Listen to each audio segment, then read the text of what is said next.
솔직히 말씀드리면 어저께 탈당한 게 너무 잘한 잘했다. 일이다. 확신을 얻으셨군요. 아니 진짜로요. 예.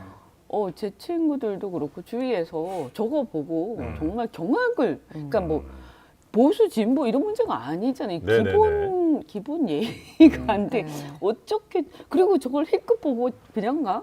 음. 야, 이게 나라가요. 저는 전반적으로 지금 굉장히 폭력적이 돼가고 있다. 나라가 나라 전체. 그러니까 얼마 전에 야당 대표에 대한 암살 네. 시도도 있었잖아요. 그런데 그런 것도 마찬가지고요. 사실 그때 왜 대통령이 찾아갈 법한데 네. 좀 너무 그동안에 안 만났으니까 네. 그런 것들을 이제 좀 자연스럽게 그죠? 할 수 있는 계기가 될 수 있잖아요. 그런 차원에서. 예, 예. 예. 근데 근데 왜 그랬을까요? 그러니까 대통령실이 최근에 있었던 그 야당 대표에 대한 공격 이런 거에 좀 예민하게 반응을 한 걸까요? 아니면 아니 저도 이제 보면서 좀 이해가 잘 안 되긴 했는데 이 예민해도 좀 너무 예민한 것 같다. 그러니까 그 악수를 하는 그 장면만 가지고 얘기를 한다면 만약에 그게 문제였다면 악수를 한 게 뭐 그분이 그렇게 힘이 엄청 센 것처럼 보이지도 않았지만 악수를 한 게 좀 악수를 세게 잡고 이래서 그것이 위해가 느껴졌다. 그러면 그 손을 뜯어 말리는 그 상황이었을 거 아닙니까? 네. 그런데 이 사태는 언제 일어났냐면 악수 끝나고 일어난 사태거든요. 그러니까 제압이 일단 된 상황인데도 그렇죠. 그런데 제가 동영상을 너무 자세히 봐서 네. 그래서 보니까 대통령 가셨어요. 그러니까 몸을 틀어서 옆으로 갔는데 그때 그 경호처장이 네. 이거 뭐죠? 이거 저 리시버요. 뭐 하여튼 네. 그 지시하는 거 있잖아요. 네. 경호원들이 네. 이걸로 뭐라고 지시를 해요. 그러니까 그때 막 달려들어서 들고 나가더라고. 오호. 네. 그때 지시한 그냥 다 네. 상황 끝나고 지시한 거지. 네네. 그래서 전 의원님 보실 때는 이거는 국가가 점점 더 폭력적으로 가는 거를 그렇죠. 보여주는 상징적인 사건이다. 국가의 권력, 그러니까 네. 경호, 검찰, 경찰, 뭐 국정원, 기타 등등 이러한 국가의 공직자들이 국민들 또는 국민들의 대표인 국회에 대해서 점점 폭력적이 돼간다. 네네네. 그래서 일종의 이제 경찰 국가라고 하죠. 우리가 이런 네. 국가를 네. 좀 전근대 국가의 유형인데요. 독재 국가 유형이죠. 사실. 폭력적으로 가는 이유는 뭡니까? 그럼 이 나라가? 저는 판단하시기에. 가장 중요한 게 이럴 때 가장 중요한 것은 권력이 가장 강한 사람의 책임이 가장 크다라고 봅니다. 왜냐면 이런 거를요, 우리가 이게 바꾸려면요, 어쨌든 제일 센 사람이, 제일 권력이 강한 사람이 먼저 바꿔야 돼요. 네. 예. 그 사람이 전혀 바뀌지 않으면서 다른 사람 탓하는 건 그 설득력이 없어요. 자신이 바뀌면서 다른 사람들 나는 이렇게 바뀌었는데 왜 안 바뀌니 너희들은 이렇게 하는 것은 뭐 말이 되는데 네. 살아있는 권력, 가장 강한 권력이 먼저 바뀌어야 돼요. 그러니까 그거 이제 바꾸려면 강한 권력을 바꿔야 되는 거고 여기까지 온 이유는 뭐예요?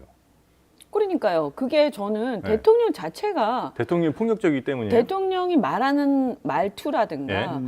국회를 대하는 태도라든가 이런 게 상당히 폭력적이다. 그렇죠. 저는 그렇게 봐요. 네. 그래서 상당히 굉장히 무례하고 네. 뭐 국회의원도 그러니까 똑같이 이렇게 하겠지만 네. 제 얘기는 기존에 예를 들어서 박근혜 대통령도 네. 이렇게 품위가 없진 않았죠. 물론 이현주 전 의원의 발언도 굉장히 폭력적인 경우가 많이 있었으나 이건 이제 강한 권력이 아니니까. 네. 저는 이건 이제 상관없는 거죠. 제가 권력이 강해지면 네. 그렇게 안 하죠. 그렇게 하지 않는다. 아이, 그럼요. 네. 아니 자기가 모든 걸 다 가지고 모든 권력을 가지고 있는데 네. 뭐하러 그렇게 강하게 얘기를 합니까? 네. 그런데 이제 그 권력이 강한 거에 대해서 국민들이 피해를 입고 피해를 입어도 부당해도 말을 못하고 이런 지금 어제 보니까 정말 마음이 아픈 게 네. 이태원 참사 그 가족들이 유가족들이 그 혈서를 쓰고 삭발을 하는데도 맞습니다. 이런 아니 그쯤 되면 그래도 무슨 말이라도 한마디 나올 만하잖아요. 그전 같았으면. 근데 아예 완전 생무시. 언급을 하지 않는 것으로. 그럼 그분들 마음이 어떨까? 네, 그다음에 네, 네. 그 전에 저기 최장병 사건과 관련해서도 녹취가 얼마 전에 나왔잖아요. 근데 거기 보니까 수사팀장하고 경북청에 그다음에 그 수사단의 수사관인 것 같은데요. 네. 그 해병대 두 분이서 너무나 이 북받치니까 네. 거의 울먹거리더라고요. 근데 이렇게 울먹거리는데도 이거를 그러면 누가 이 부당하고 억울한 것을 대변해 주겠어요.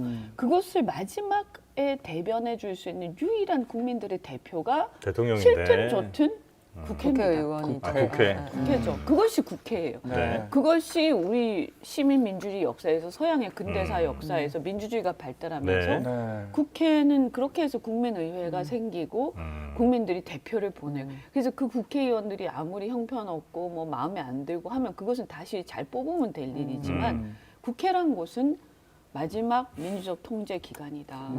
우리 대표죠. 네. 그런데 국회를 그렇게 함부로 대하고 함부로 있죠. 대한다. 그럼 국민을 함부로 네. 대하는 거예요, 사실은. 그러니까 사실 이제 갈등 상황에 이제 어느 나라 어느 환경에서 늘 있는 거긴 한데 그 갈등을 좀 평화적으로 또 잘 설득하면서 조정해야 되는 조정하느냐 아니면 강압적 폭력적으로 밀고 나가느냐의 차이에서 이제 이 사회 전체가 좀 폭력적이 되고 있고 왜냐하면 어쨌든 네. 최고 지도자, 최고 권력이 미치는 네. 영향이라는 것은 네.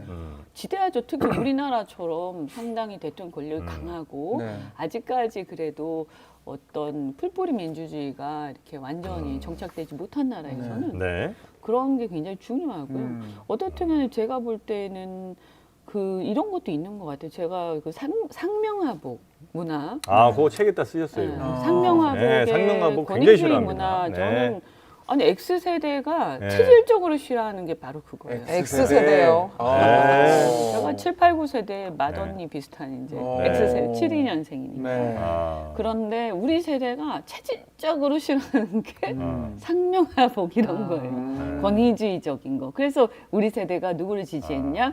탈권위주의를 외친 노무현 대통령 지지를 많이 했죠. 근데 이게 다 문화적으로 네. 일치해 가는 거거든요. 네. 근데 이런 그 X세대의 특징으로 봤을 때 이렇게 막 이렇게 권위적이고 압박이 막 가득하고 뭔가 네. 말하려고 하는데 말 못하게 하고 막 이런 거 있잖아요. 네. 그럼 못 참죠. 그건 못 참죠. 그럼 그런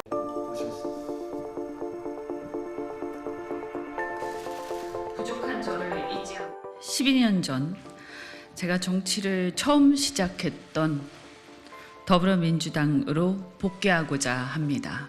저의 정치적 뿌리인 민주당에서 윤석열 정권을 심판하고 대한민국을 바로 세우는 그 대의에 함께하고자 합니다. 우리 민주당으로 다시 돌아가 보수 외형 확장을 위해 영입되었던 저는 다시